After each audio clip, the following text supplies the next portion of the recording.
अस्सलाम वालेकुम।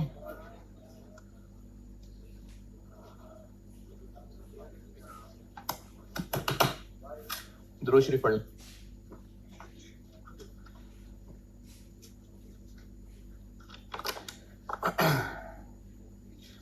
Fix OAR relevant होता है?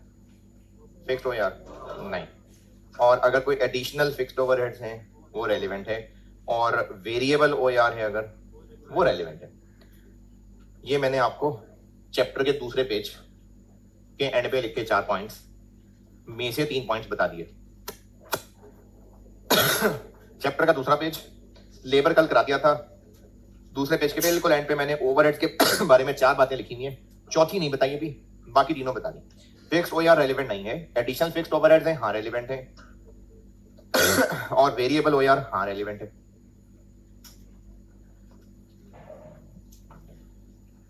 पहले करते हैं एक हल्का सवाल, फिर करते हैं थोड़ा सा भारी सवाल। आप पढ़ लीजिए स्प्रिंग 2016।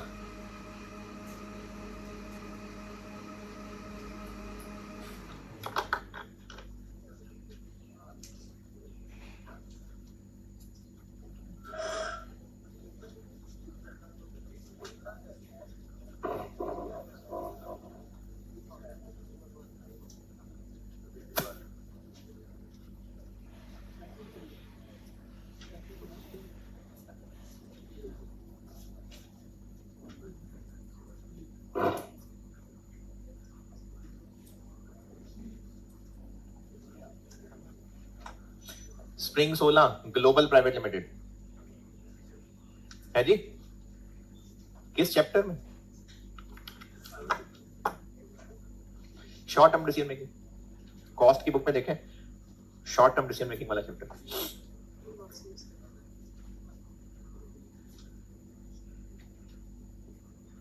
ग्लोबल प्राइवेट लिमिटेड पढ़ लीजिए, करता हूं मैं।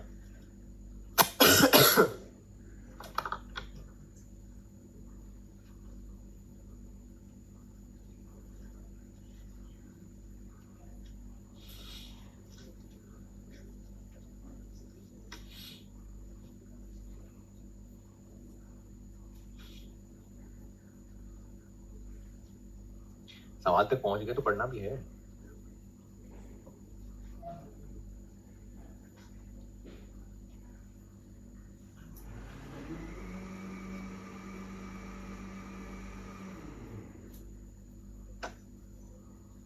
सवाल पढ़ने के लिए ना किताब खोलने के अलावा किताब की तरफ देखना भी होता है।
अगर पढ़ रहे थे तो पढ़ लिया होना चाहिए था।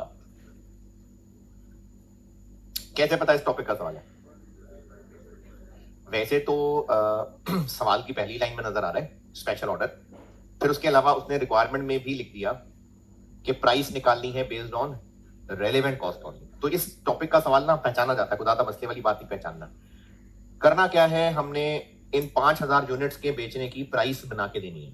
अच्छा, पहली पैराग्राफ की अंग्रेजी का मतलब यह है कि जब अगर किसी कस्टमर ने कोई चीज बनानी है, खरीदनी है, और उसको सप्लायर ऑफर करे कि हम इतने में ये काम आपको कर देंगे, इसको बिड करना कहते हैं। यानी वो खुद बिड कर रहे हैं कि ये हम इतने में आपको काम कर देंगे। ये बिड डॉक्यूमेंट्स का मतलब है कि हम लोग कस्टमर को ये कहने वाले हैं कि हम 5000 जीटा इतने रुपए में बना देंगे। ये इस लाइन का मतलब है, is in the process of preparing bid documents for a special order. पहले पैराग्राफ की अंग्रेजी में कोई और एतराज है? पॉइंट नंबर 1, इस काम को अगर हमने पूरा किया तो 15 दिन में पूरा होगा। ये क्यों लिख दिया? ताकि अगर कोई खर्चे की कैलकुलेशन महीने की हो या डेज की हो तो ये 15 दिन की हम कैलकुलेशन करें। पॉइंट नंबर 2 मटेरियल्स के बारे में, पॉइंट 3 लेबर हो गया, पॉइंट 4 ओवरहेड हो गए, पॉइंट 5, पॉइंट 6, ठीक है। तो अब हमने करना क्या है, रेलिवेंट कॉस्ट्स लेनी है, उनके ऊपर फिर प्रॉफिट रख के तो प्राइस बनानी है। ये सवाल की अप्रोच है। स्प्रिंग 16 टोटल रेलिवेंट कॉस्ट निकालते हैं पहले। Material A, material A 5000 kilo चाहिए, क्वांटिटी रिक्वायर्ड 5000 किलो चाहिए, और टेबल के नीचे लिखा हुआ है material A is used by GPL in many products. तो ये क्या हुआ जी? रेगुलर यूज है। जब रेगुलर यूज है तो इसके लिए रेलिवेंट कॉस्ट क्या होगी कि नया कितने का मिलेगा? 180, 200, 100, 200। तो 5000 केजी इंटू 200, हाँ जी 1 मिलियन। मटेरियल बी,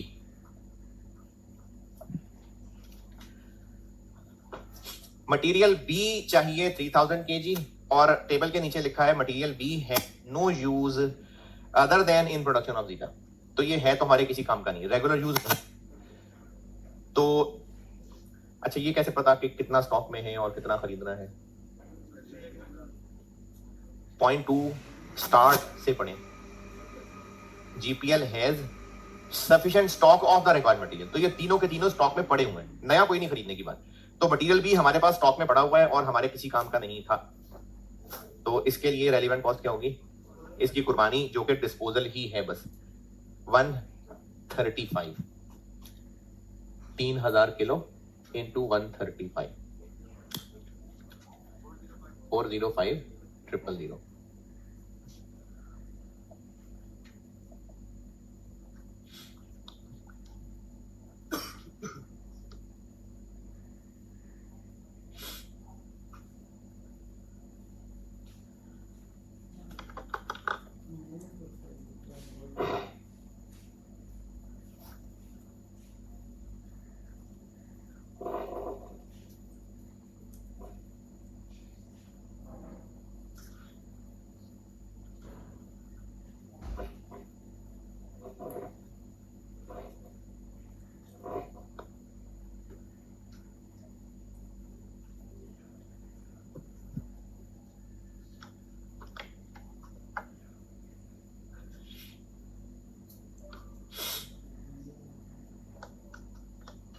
मटेरियल सी, मटेरियल सी चाहिए 2000 किलो, और ये भी हमारे किसी काम का नहीं। हमारे क्या, ये धरती पे बोझ है, ये किसी के भी काम का नहीं। और अगर हमने इसको ऐसे ही रहने दिया तो उसमें कीड़े पड़ जाएंगे, माहौल खराब हो जाएगा। तो सरकार ने कहा है कि इसको दफनाओ, ठिकाने लगाओ इसको। तो हमें इस पे 10 रुपए पर किलो खर्च करके ठिकाने लगाना था। अगर ये जॉब ना होती तो हम इस पड़े हुए सी का क्या करने वाले थे? इसको दफनाने वाले थे और 10 रुपए खर्च करने वाले थे। तो इस जॉब की वजह से वो बच जाएगा, तो ये हमारे लिए बचत हो जाएगी।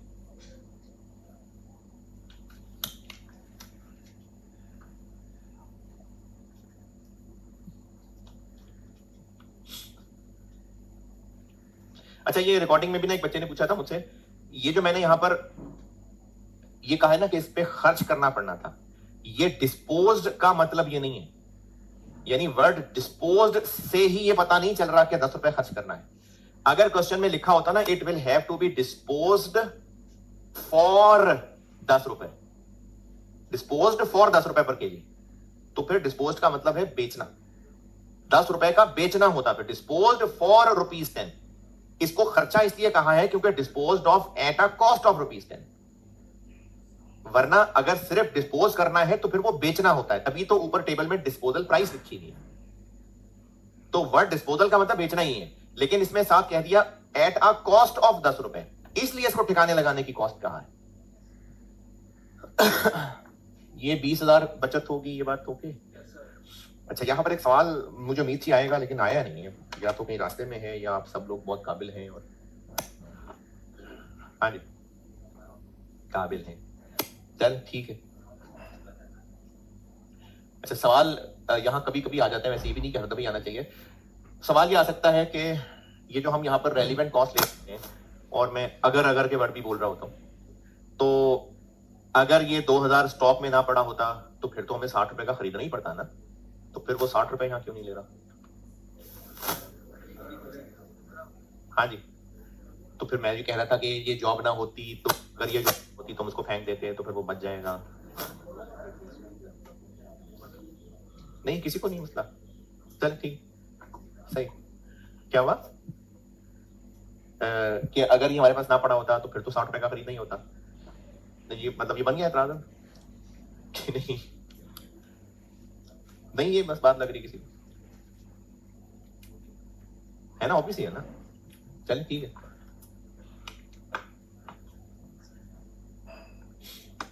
अच्छा, अगले सवाल में ये बात दोबारा बता दूंगा, और ये सवाल मैं दोहरा देता हूं जो मैंने कहा है। हो सकता है किसी को ना लगाओ, कोई बात नहीं, पहले लगाने की कोशिश करते हैं। हम लोग यहां 20,000 को सेविंग दिखा रहे हैं और उसकी रीजन ये बता रहा हूं कि अगर ये जॉब ना होती तो हमें 10 रुपए का खर्चा करके ये फेंकना पड़ता, तो ये बच जाएगा, इसलिए सेविंग ली। तो कोई ये भी तो सोच सकता है कि अगर ये स्टॉक में ना पड़ा होता तो फिर तो हमें 60 का खरीदना पड़ता, तो फिर हम उस 60 रुपए को क्यों ना ले लें? हाँ जी, मेरा सवाल नहीं समझ आ रहा? आ रहा है, और ये किसी को इतराज नहीं लग रहा। चलिए, बहुत अच्छी बातें करने लग रहा, ठीक है, सब अच्छे बच्चे, बहुत अच्छी बात है, लेकिन हो सकता है कभी कभी शैतान वसवसे डाल दे ऐसे। तो इसके लिए ना एक टिप बता रहा हूं, शायद काम की हो, अगले सवाल में फिर दोहराऊंगा वो बात। जब हमने ये पहचानना है ना कि रेलेवेंट आइटम क्या है, तो उसके लिए 4 मेन टिप्स क्या बताई हैं कि इस जॉब की वजह से जो इनफ्लो होगा, इसकी वजह से जो आउटफ्लो होगा, एक आउटफ्लो होना था इसके करने की वजह से नहीं होगा, एक इनफ्लो होना था इसके करने की वजह से जाया हो जाएगा। ये हमने रेलेवेंट आइटम लेनी होती है। तो इसमें ना अगर मगर सोचना पड़ता है। अभी जो इधर खड़े होकर अगर सोचवा रहा था, इसमें ना अगर मगर सोचते हुए, ये मैं अगले सवाल में फिर बताऊंगा क्योंकि वहां ज्यादा गहराई है इसमें। आपने अपने आप को इमेजिन करना है कि आप डिसीजन मेकिंग पॉइंट पे खड़े हैं, यानी इस वक्त डिसीजन क्या होने लगा है? ये जीटा क्या है? जीटा, ये जीटा हमने बनाने के नहीं बना रहे, हम इसको इस वक्त कंसिडर कर रहे हैं। इस पॉइंट पे खड़े होके जीटा को निकाल दें एकदम से, तो हम कहां जाएंगे? ठहरे, जो डिसीजन हम इस वक्त कंसिडर कर रहे हैं उस पॉइंट पे खड़े होना है, उस पॉइंट पे, उससे पीछे नहीं जाना। यानी अगर हम ये सोचें कि अगर सी ना पड़ा होता तो फिर और पीछे चलते हैं, अगर बिजनेस ना बना होता तो फिर और पीछे चलते हैं, अगर पाकिस्तानी ना बना होता फिर और पीछे चलते हैं, अगर दुनिया ना बनी तो फिर अगर पीछे पीछे चलेंगे तो फिर बहुत सारे अगर आ जाएंगे। पीछे नहीं जाना, हम जहां खड़े हैं वहां से फॉरवर्ड सोचना है। डिसीजन मेकिंग फ्यूचर ओरिएंटेड सोच है, पास्ट नहीं है। हम जहां खड़े हैं वहां से अगर बैक नहीं जाना है, वहां से अगर फॉरवर्ड जाना है। यानी अगर ये बीटा जीटा, फिर भूल गया, जीटा हम ना बनाए, निकल जाए जिंदगी से, तो हम जहां खड़े हैं वहां से आगे जाके सोचना है। हम कहां खड़े हैं? सी पड़ा हुआ है, अब आगे चलें। हम इस सी को दफनाने वाले थे, इसकी वजह से वो खर्चा बच जाएगा। तो हमने जब ये अगर मगर सोचना होता है तो जहां खड़े हैं वहां से इस डिसीजन को गायब कर दें और फ्यूचर को रखें कि हम क्या करने वाले थे। बैक नहीं जाना कि क्या पता सी ना होता, क्या पता ए भी ना पड़ा होता। ये पास्ट में नहीं अगर मगर को लेके जाना, जहां मौजूद है वहां से फ्यूचर देखना है कि अगर ये प्रोजेक्ट निकल जाए तो हम किधर को जाएंगे। पता नहीं बात समझा सका। चले अगले सवाल में दोबारा बताऊंगा, वहां पर ज्यादा जरूरत पड़ेगी। ABC done. पॉइंट नंबर 2 की अंग्रेजी में कोई किसी भी तरह की मुश्किल परेशानी है तो बेटे बताइए। पॉइंट 2 की अंग्रेजी। चलिए ठीक है। पॉइंट नंबर 3, जीटा बनाने के लिए हमें स्किल्ड लोगों से भी काम लेना है और अनस्किल्ड से भी लेना है। स्किल्ड की करते हैं बात। स्किल्ड लोगों से कितने आवर्स चाहिए? अब इसमें ना थोड़ी सी इंफॉर्मेशन की कमी है तो कुछ अज्यूम करके चलना पड़ेगा, लेकिन वो इतनी कोई मुश्किल अजम्पशन नहीं है। आई होप के सब लोग सेम एग्री कर जाएंगे। ये जो 800 घंटे हैं, हमें जिन लोगों से काम लेना है वो लोग हमारे पास ऑलरेडी हायर्ड हैं और हम उनको पैसे देते हैं। ये कैसे पता चलता है?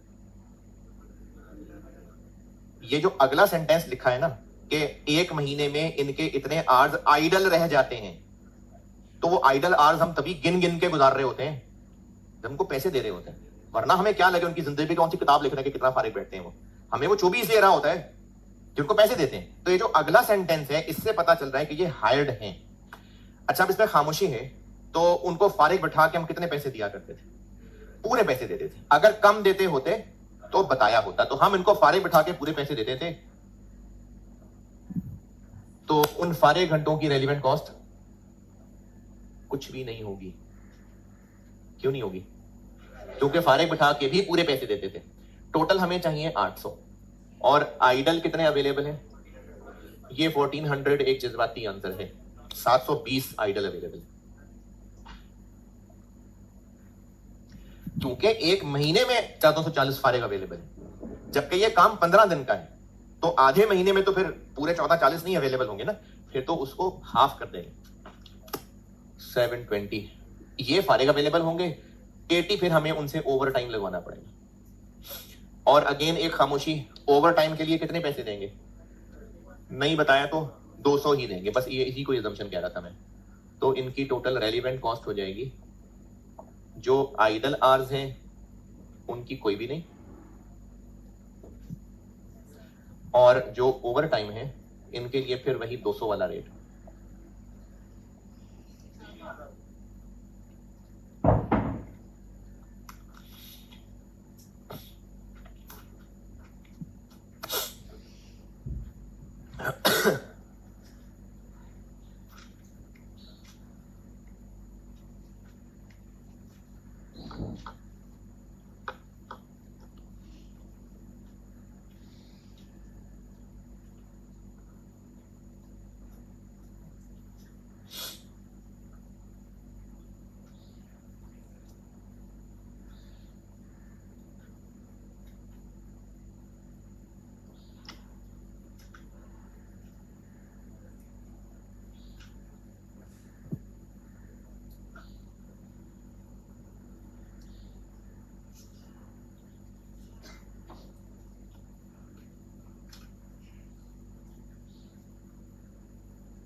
अनस्किल्ड लेबर, अनस्किल्ड लेबर का मसला ही कोई नहीं है और हमें ये इजीली अवेलेबल है एट 120। तो अनस्किल्ड लोगों के चाहिए 250 घंटे।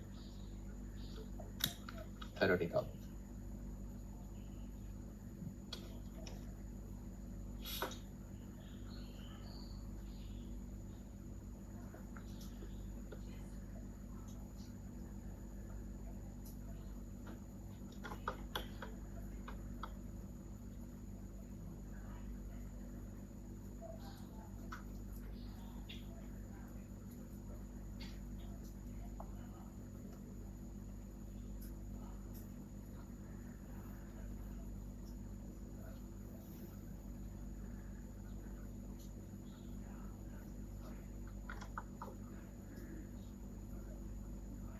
हाँ जी, स्किल्ड अनस्किल्ड ओके। तीसरा बुलेट पॉइंट, इस काम के लिए 150 मशीन आवर्स लगेंगे, यानी मशीन 150 आवर्स के लिए इस्तेमाल होगी। लीज का मतलब होता है किराया, तो हमें वो मशीन किराए पे लानी पड़ेगी। हमारे पास मशीन है, ये कैसे पता कि हमारी मशीन है? क्योंकि लीज आउट, हम किराए पे देते हैं मशीन। हम लोग मशीन किराए पे दिया करते हैं 4000 पर डे। तो ये जॉब को अगर बिल्कुल निकाल दें तो जहां हम खड़े हैं वहां से ऑनवर्ड क्या होना था, हमने मशीन किराए पे देनी थी, लेकिन इस जॉब की वजह से 15 दिन हम वो किराए पे नहीं दे सकेंगे, तो उसका जो किराया हम कुर्बान कर रहे होंगे वो रेलिवेंट है। 4000 पर डे इंटू 15 दिन।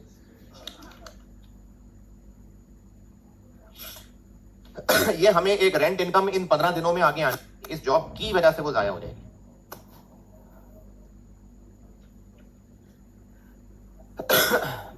और अगर ये हम मशीन किराए पे दिया करते पर आर बेसिस पे 500 रुपए पर आर, तो फिर 150 से मल्टीप्लाई करते।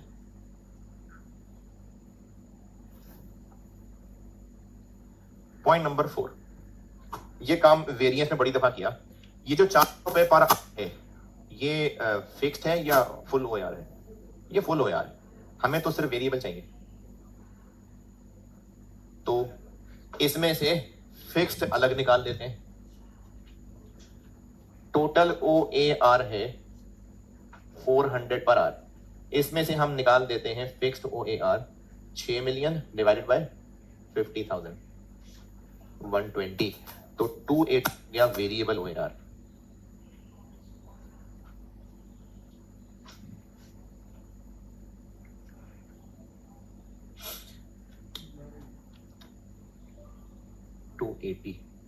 अगर ये 280 पर मशीन आर होता तो इंटू 150, लेकिन ये पर लेबर आर है, तो लेबर आर कितने हैं?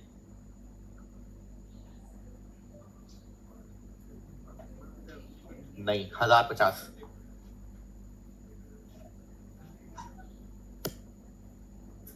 क्योंकि पहली लाइन में लिखा हुआ है पॉइंट 4 की पर skilled and unskilled labour are, तो स्किल्ड 800 चाहिए, अनस्किल्ड 250 चाहिए, यानी 1050। 294000।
हाँ जी, 294 तक। तीसरी line, if GPL decides to produce eta तो फिर फिक्स्ड ओवरहेड्स इंक्रीज कर जाएंगे बाय 150। ये है रेलिवेंट, तो एडिशनल फिक्स्ड ओवरहेड्स रेलिवेंट है।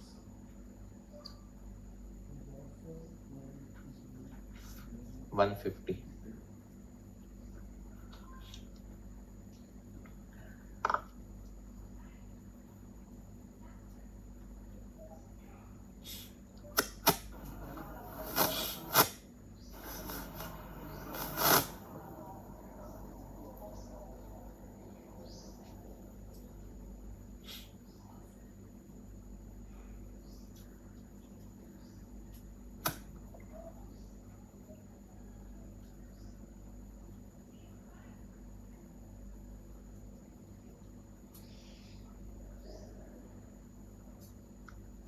हाँ जी, पॉइंट 4 तक।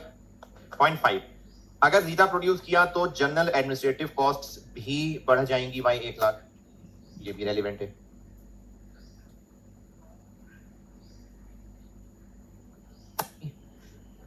$1 लाख।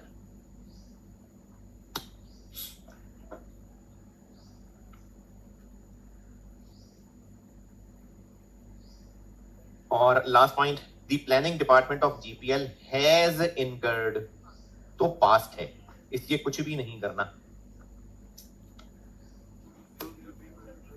2035। अच्छा, यहां पर एक सवाल फिर इंतजार रहा लेकिन किसी ने पूछा ही नहीं।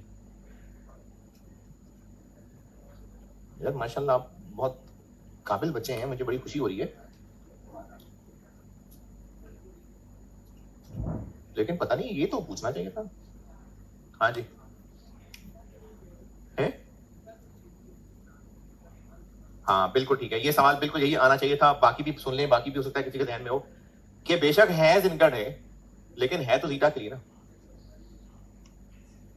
भाई, बेशक जीटा के लिए, लेकिन है तो हैज इनकर्ड ना। हम जहां खड़े हैं वहां से ऑनवर्ड सोचें, तो अब यहां से ऑनवर्ड जीटा बनाए या ना बनाए, 20,000 रुपए खर्च हो गए थे, तो वो जो थे वो इररेलेवेंट है, वो तो हो गए। बस हमने डिसीजन मेकिंग में सब कुछ फ्यूचर सोचना है, क्योंकि पास्ट थोड़ी बदल सकते हैं हम। बेशक जीटा के लिए था लेकिन था,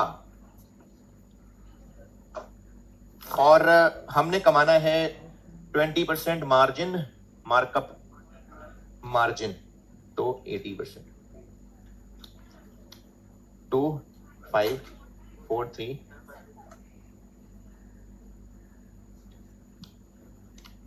ये हो गया जी अच्छे वक्तों में 12 नंबर। अब चलते हैं इससे 4 साल आगे। यहां तक बताएं कोई मुश्किल तकलीफ परेशानी? चलें अब लेवल थोड़ा सा बढ़ा लेते हैं, शाम को और बढ़ा लेंगे। अभी आप आ जाइए स्प्रिंग 20 पे। हाँ शाम को रात को स्प्रिंग 24,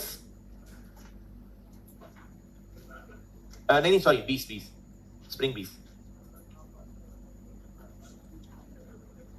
स्प्रिंग 2020।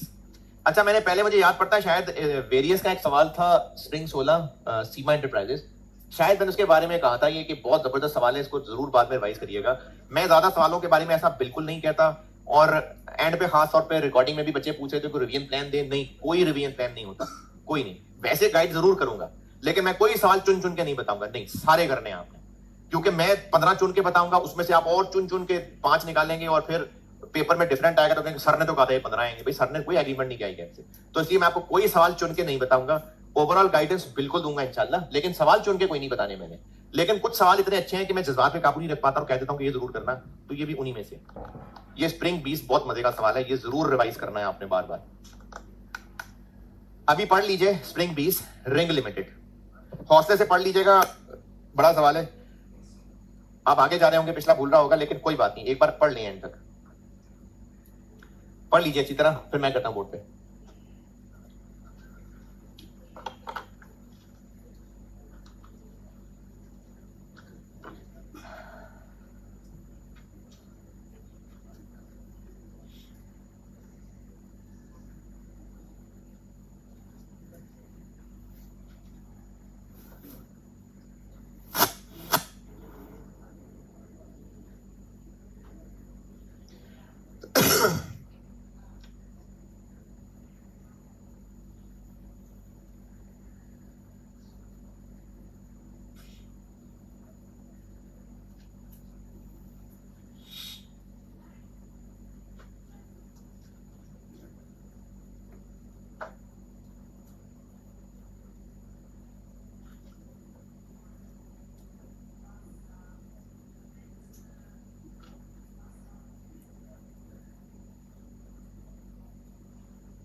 चले अगर पैदल पैदल भी चल रहे थे तो एंड तक पहुंच ही गए होंगे, नहीं पहुंचे?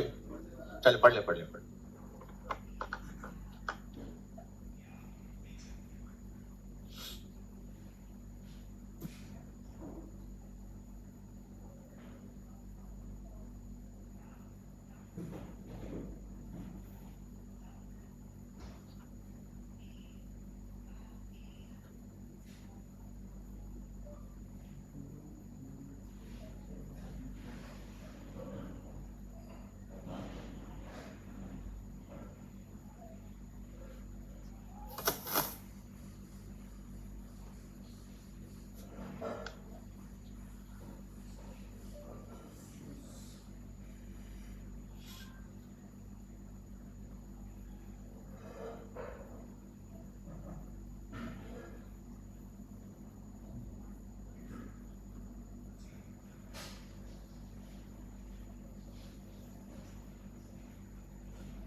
हाँ भाई, अब तो रेंग भी रहे होंगे तो पढ़ लिया होगा।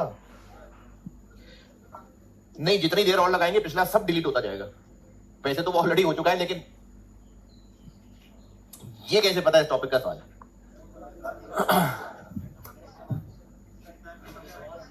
हाँ जी, एक तो रिक्वायरमेंट्स से अंदाजा हो रहा है, उन्होंने क्लियरली रेलेवेंट कॉस्ट लिखा हुआ है। वैसे भी सवाल की कहानी से अंदाजा हो रहा है, एक स्पेशल किस्म का काम है, और डाटा भी तकरीबन इस क्वेश्चन का इसी तरह का होता है कि इतने पहले पढ़े थे, इतने और आ गए, इतने आइडल हैं, तो ये टॉपिक का सवाल पहचाना जाता है। अच्छा, अब इस बेशुमार अंग्रेजी का हल, हमें किसी कस्टमर ने कांटेक्ट किया था और हमने उससे एग्री कर लिया था कि उसको हम लोग जिंग बना के देंगे। हमने इस खुशी में रॉ मटेरियल ऑर्डर कर दिया मतलब सप्लायर को कह दिया कि चीजें भेजो, और वो हमें मार्च में भेजने का वादा कर चुका। लेबर भी हायर कर ली। अभी तैयारियां जोरों शोर पे चल रही थी कि जो हमारा कस्टमर जीएल था वो अब हम में नहीं रहे, और अभी हम रो ही रहे थे बैठ के कि फिर एसएल हमारी जिंदगी में फरिश्ता बन के आया और उसने कहा कि रो नहीं, मैं खरीद लेता हूं, जिंग ना सही डी जिंग सही, लेकिन मैं खरीद लेता हूं। तो अब हमारी जिंदगी में फिर से खुशियां आई हैं, और अब हमने ये फैसला करना है कि इसको डी जिंग बेचना है या नहीं बेचना। ये पहले 3 पैराग्राफ की अंग्रेजी पढ़ के देख लें, अगर इसमें किसी पॉइंट में कोई मसला है तो बताएं। पहले 3 पैराग्राफ की कहानी सुनाइए आपको।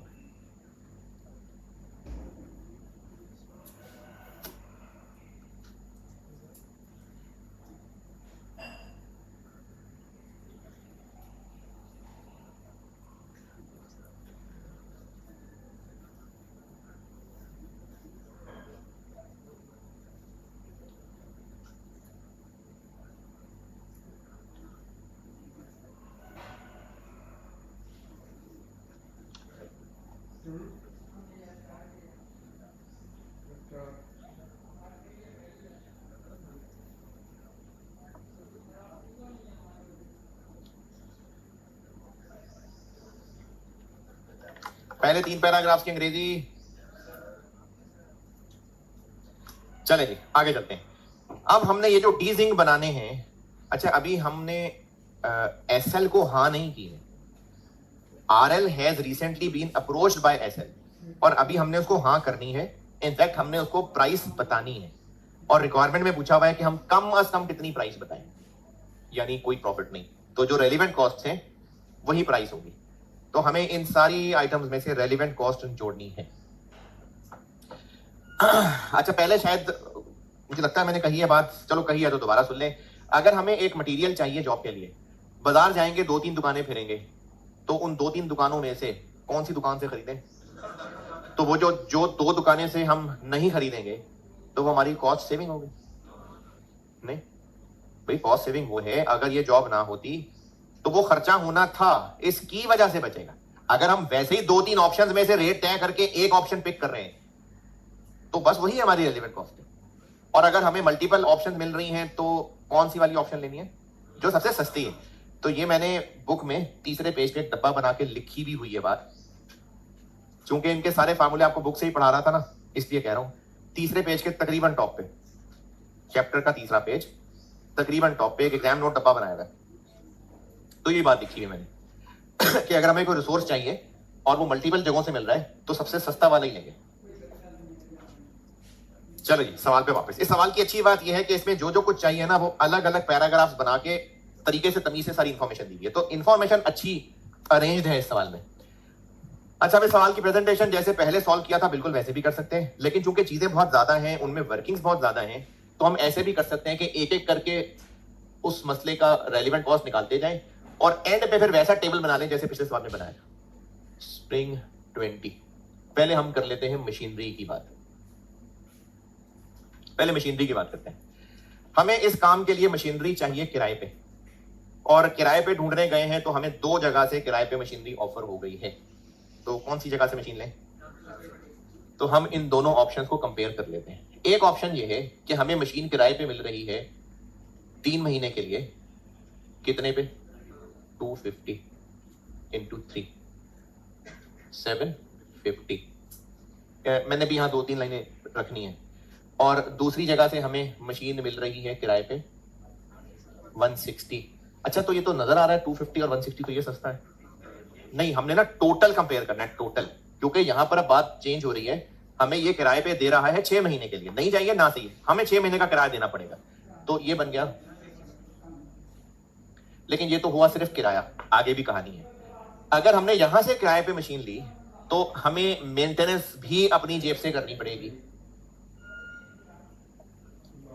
हाँ, इतना फायदा जरूर होगा कि मशीन हम इस्तेमाल करेंगे तो मेंटेनेंस करेंगे। और यहां की मेंटेनेंस हमें नहीं करनी पड़ेगी, वो मशीन वाला खुद ही कर देगा। ये जो लेसर का वर्ड है ना, लेसर, वो ये FR2 आप में से जो लोग पढ़े हुए हैं उनको पता होगा। जो अभी छोटे छोटे बच्चे हैं, जिसका एसेट है वो लेसर है, और जिसने किराए पे लेना है वो लेसी होता है। FR2 में पता चल जाएगा ये, टैक्स में भी है। अच्छा अच्छा, फिर भी बच्चे नहीं आप, हाँ जी पढ़ा हुआ फिर आपने। तो इस सिनेरियो में हमें मेंटेनेंस वो एसेट वाला खुद ही कर देगा, तो उसको यहाँ पर एज अ बचत दिखाना, नहीं हमें बच जाएंगे पैसे। नहीं, बचत हम उसको कह रहे हैं कि अगर ये जॉब ना होती तो जो होने जा रहा था, ये तो हमने वैसी 2 दुकानों से रेट लेना है, एक में मेंटेनेंस हमें पड़ेगी, एक में नहीं पड़ेगी। तो जिसमें पड़ेगी खर्चा लिख लेंगे, जिसमें नहीं पड़ेगी उसमें नहीं लिखेंगे। लेकिन ये जो नंबर 1 वाला है, ये हमसे ना पैसे कुछ जमानत के तौर पे रखवा रहा है, सिक्योरिटी रखवा रहा है, कर देगा वापस रिफंडेबल, लेकिन 3 महीने तक वो पैसे उसके पास पड़े रहेंगे, तो हमारे पास तो पैसे ही नहीं, तो हमें फिर ये पैसे बैंक से उधार लेने पड़ेंगे, और उधार लेंगे तो हमें उस पर इंटरेस्ट पड़ जाएगा। 5 मिलियन पे 20% इंटरेस्ट पड़ेगा, लेकिन रनिंग फाइनेंस है, जब पैसा इस्तेमाल करते हैं तो इंटरेस्ट पड़ता है। तो हम 5 मिलियन कितने अरसे के लिए बैंक से लाएंगे? 3 महीने के लिए, 250। तो इस सूरत में हमें इतनी कॉस्ट पड़ेगी और इस सूरत में इतनी कॉस्ट पड़ेगी। तो हम इनमें से ये मशीनरी वाली सारी अंग्रेजी पढ़ लें और किसी अंग्रेजी पे कोई परेशानी है तो बताएं।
चलें ठीक है जी, मशीनरी में कुछ नहीं पूछना, डायरेक्ट मटेरियल जी।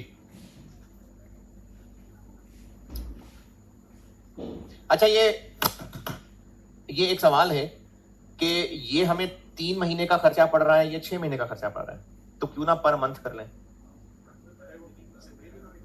देखिए बात ये है कि हमें ये काम करना है, अब ये काम हमें चाहे 15 दिन के अंदर खत्म कर लेना हो, हमने देखना है इस काम करने का एक ये रास्ता है टोटल खर्चे का और एक ये रास्ता है टोटल खर्चे का, तो हमने इस टोटल को कंपेयर करना है। बेशक इसकी मैं और मिसाल देता हूं, अगर हमें सिर्फ और सिर्फ, क्योंकि स्पेशल ऑर्डर है ना, स्पेशल, अगर हमें इस ऑर्डर के लिए और बस सिर्फ इस ऑर्डर के लिए ये मशीनरी चाहिए, खरीदनी होती, खरीदनी एक दुकान से मिल रही होती हमें 3 लाख की, एक दुकान से मिल रही होती हमें 370 की, खरीदनी होती और इस्तेमाल करने के बाद बस फेंकनी ही होती। बाकियों को मैं बता रहा हूं, हमें इस जॉब के लिए अगर एक स्पेशल मशीनरी चाहिए होती जो हमने खरीदनी होती और इसके बाद बस फेंक देनी होती, और ये पर्टिकुलर जॉब 2 3 4 जितने महीने की भी होती, ये दुकानदार बड़ी तारीफें कर रहा होता, कभी देखें वो जो आपको 7 साल दुकान वाला ऑफर कर रहा है ना, वो तो बस 5 साल चलती है, हमारी तो 25 साल चल जाएगी। तो हमें क्या लगे इस 25 साल और 5 साल से, हमें तो इस्तेमाल ही एक दफा करनी है। तो क्या हम इसको पर ईयर कंपेयर करें? नहीं, हमने काम करना ही एक दफा है, तो हमें उससे क्या लगे कि वो 5 साल तक चलेगा, वो 25 साल तक चलेगा, हमने 3 महीने बाद फेंक देना है इनको। तो हमें ये मशीनरी चाहिए ही सिर्फ इस काम के लिए। अब जिससे हमें मिल रही है वो हमसे टोटल इतने पैसे ले रहा है, ये वाला टोटल इतने पैसे ले रहा है। अब वो कहने को बेशक कहता रहे कि देखो ना पर मंथ तो मैं तुमसे थोड़े ले रहा हूं ना, हमें क्या लगे, हमने तो करना ही 3 महीने इस्तेमाल है, उसके बाद हमारे काम की है ही नहीं। तो हमने तो देखना है टोटल हमारी जेब से कितना जाएगा इस जॉब की वजह से, तो इसलिए हम टोटल से कंपेयर कर रहे हो। ये बात नहीं आई समझ? तो ये इसी सेंस में ही बात है कि हमने जब ये काम करना ही एक दफा है, अगर रिपीट करना हो ना, जैसे आप लोग एक कैलकुलेटर खरीदने लगे, मैं ये नहीं कह रहा कि आप बार बार अटेम्प्ट देते रहेंगे, पढ़ते तो रहेंगे ना, और अपना सारा प्रोफेशन कैलकुलेशंस का है, तो अगर आप एक कैलकुलेटर ले रहे होंगे तो उसके लिए ये कंसीडर करना कि ये वाला इतना महंगा है 5 साल चल जाएगा, ये वाला इतना महंगा है 10 साल चल जाएगा, तो जरूर हमें कोई पर ईयर कंपैरिजन करना चाहिए, क्योंकि वो इस्तेमाल में रहेगा। लेकिन अगर कोई एक कैलकुलेटर है जो चाहिए ही सिर्फ इस अटेम्प्ट के लिए, सिर्फ इस पेपर के लिए, सिर्फ इस अटेम्प्ट के लिए, उसके बाद वो और किसी पेपर में काम नहीं आना, उसके बाद सिलेबस बदल जाना है, वो कैलकुलेटर वैसे ही काम का नहीं रहना। तो अब हमने जब वो खर्चा करना ही सिर्फ एक बार है, तो फिर कंपेयर करें कि वो कितने साल चलेगा और फलाना कितने साल चलेगा। तो इसलिए ना इसमें इससे फर्क नहीं पड़ेगा, हमें सिर्फ ये नजर आ रहा है कि इस काम के लिए टोटल ये खर्चा करें या ये खर्चा करें, तो ये करें। Machinery done. अच्छा, ये मटेरियल कर रहा हूं मैं, लेबर से फिर अगली क्लास में करते हैं। हमें मटेरियल चाहिए 3 तरह के, मटेरियल 3 तरह के चाहिए। ये मैं मटेरियल सॉल्व कर रहा हूं, लेबर से फिर अगली क्लास में कंटिन्यू करते हैं। हमें चाहिए 3 तरह के मटेरियल, एक एक करके चलते हैं। पहला क्या है जी? एक है जी मटेरियल AA2। हमें AA2 कितने चाहिए? हमें टोटल चाहिए 15 इंटू 3500, हाँ जी 52,500। अभी पिछले भी जो खुद बना के भी या वो पिछला सवाल भी किया है, हमें मटेरियल की रेलेवेंट कॉस्ट के लिए सबसे पहले तो ये जानना होता है ना टोटल चाहिए कितना, तो इतना हमें मटेरियल A2 चाहिए। हम पहले ही 50,000 खरीद चुके हैं, ये बात ऊपर दूसरे पैराग्राफ में भी बताई हुई थी और यहां पर दोबारा बता दी। तो हमने ये ऑलरेडी खरीद लिए थे, तो 50,000 तो ऑलरेडी खरीद लिए, लेकिन काम तो उनसे नहीं चलेगा, और कितने लेने पड़ेंगे? 2500। ये हमें फर्दर रिक्वायर्ड है। अब आते हैं इनकी रेलेवेंट कॉस्ट पे। ये जो फर्दर रिक्वायरमेंट है, ये तो हम नया ही खरीदेंगे, कितने का मिलेगा? 2500 इंटू 80, 2 लाख। और वो जो 50,000 ऑलरेडी खरीद चुके, उनकी कॉस्ट रेलेवेंट है? हाँ जी, नहीं? अच्छा चलें, उन 50,000 का पहले सब लोग अपने तौर पे सोच जरूर लें, मैं तो बता ही दूंगा। इन 50,000 के लिए रेलेवेंट कॉस्ट क्या लेंगे, पहले अपने आप को बता दें।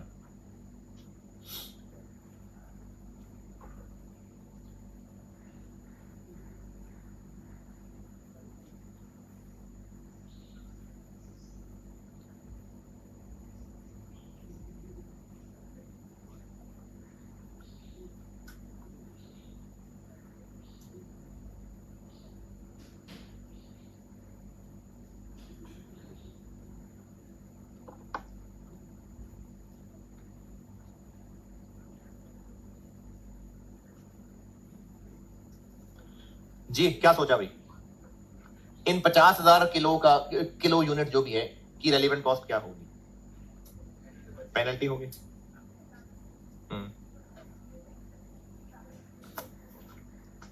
अच्छा, हाँ जी, और कोई पेनल्टी होनी थी, अब नहीं होगी, तो वो सेविंग होगी? नहीं?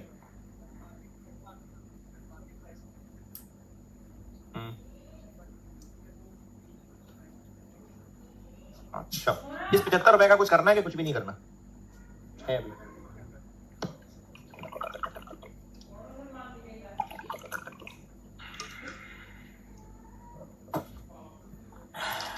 जी जनाब। चलें, ये तो जिन्होंने बताना था बता दिया। और भी कोई दूर दराज के इलाके से कोई बताना चाहे इस 50,000 की एरिया में? हाँ जी, पेनल्टी सेविंग में आ जाएगी।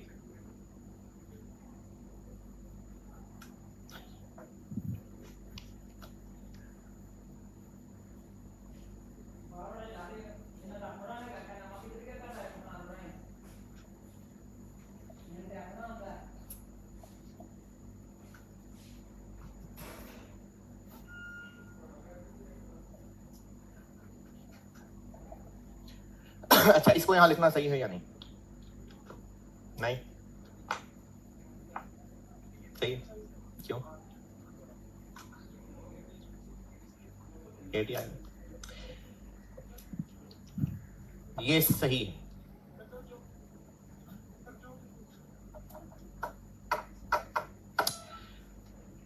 मैंने अभी यहां इधर खड़े होकर समझाया था, दोबारा बताता हूं।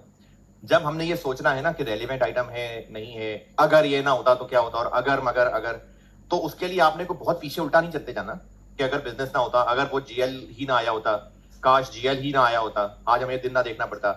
बहुत ज्यादा पीछे नहीं जाना। हम जहां खड़े, बल्कि बहुत ज्यादा क्या, पीछे जाना ही नहीं है। हम जहां खड़े हैं, हम इस वक्त कहां खड़े हैं? हम इस वक्त डी जिंग को इवेल्युएट कर रहे हैं। अब डी जिंग को जिंदगी से निकाल दें। अब बताएं हम आगे कहां जाएंगे इस AA2 से रिलेटेड? बताएं। हम जहां खड़े हैं, अगर डी जिंग को जिंदगी से निकाल दें तो यकीनन हम ये ऑर्डर कैंसिल कर रहे थे पेनल्टी देके। क्यों? हमारे किस काम का था भाई? और हम परचेज कर नहीं चुके थे, ऑर्डर दिया हुआ है। 50,000 यूनिट हम तक पहुंचे ही नहीं है, वो तो मार्च में पहुंचने हैं। तो अगर डी जिंग को जिंदगी से निकाल दें और बिजनेस बन के सोचें तो हम क्या एक्शन लेंगे? ऑर्डर कैंसिल करेंगे, पेनल्टी देके जान छुड़ाएंगे। अब डी जिंग को वापस ले आए, पेनल्टी बच जाएगी।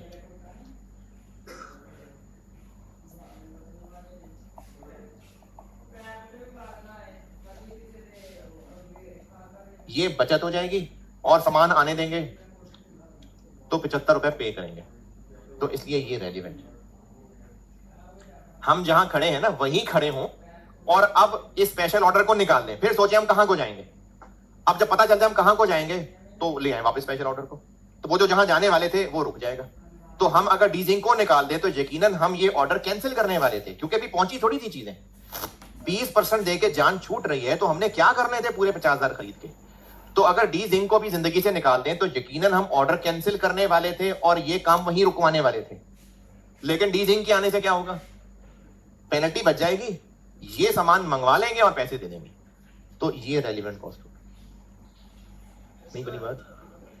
नहीं समझ आई? चलिए, जिनको नहीं समझ आई एक कोशिश और कर लेता हूं। अगर ये 50,000 यूनिट्स हम खरीद चुके होते, हमारे पास फिजिकली आ चुके होते, तो फिर ये 75 रुपए रेलिवेंट ना होता, क्योंकि हम 75 खर्च कर चुके होते पास्ट। फिर ये हमारे पास पड़ा हुआ मटेरियल होता जो हमारे किसी काम का ना होता। फिर रेलिवेंट कॉस्ट क्या होती? इसको बेचने से क्या मिलना? लेकिन अभी क्या है, ये हम तक पहुंचा ही नहीं हुआ। तो अभी हम यहां खड़े हैं, डी जिंग को एकदम से निकाल दें तो हम कहां खड़े हैं? AA2 आने वाला है, हमें नहीं चाहिए। तो हम क्या करने वाले थे? हम पेनल्टी देके कैंसिल करने वाले थे। तो उसे क्या होता? पेनल्टी जेब से जाती और 75 रुपए ना जाते। लेकिन डी जिंग आने से क्या करेंगे?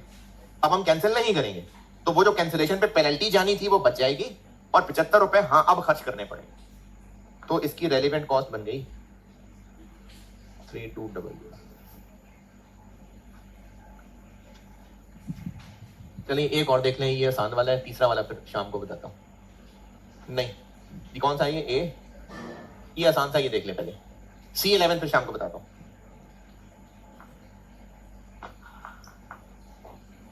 जी, ऑर्डर प्लेस कर दिया था हमने।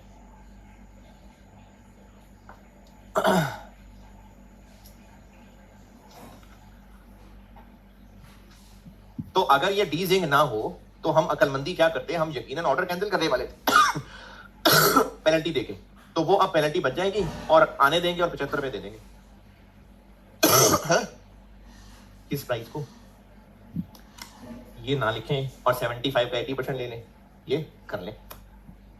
A78 की कहानी क्या है, कितने चाहिए? हर एक के लिए 10, यानी 35,000। तो ये 35,000 किलो या जो भी है, या तो हम खरीद सकते हैं या तो अपनी एक और फैक्ट्री में बना लें। अगर खरीदेंगे तो कितने का होगा? 35,000 इंटू 110, 385,000,000। एक हल ये है, और अगर हम चाहें तो खुद भी बना सकते हैं, लेकिन मसला ये है कि खुद बनाएंगे तो जितने बनाने लगते हैं उतने बनते नहीं हैं हमसे। 10 बनाने लगते हैं तो 8 बनते हैं, 20 जाया हो जाते हैं। तो अगर हमें 35,000 बनाने हैं तो बनाने शुरू ज्यादा करने पड़ेंगे। 35,000 को डिवाइडेड बाय 80%, इतने बनाने शुरू करने पड़ेंगे। और एक को बनाने में खर्चा आएगा 80 या 105। भाई अगर खुद बनाएंगे तो फिक्स तो होना ही होना है ना उस फैक्ट्री में, तो सिर्फ वेरिएबल। ये आपको मैंने परसों वाली क्लास में लिख के दिया था। 350000।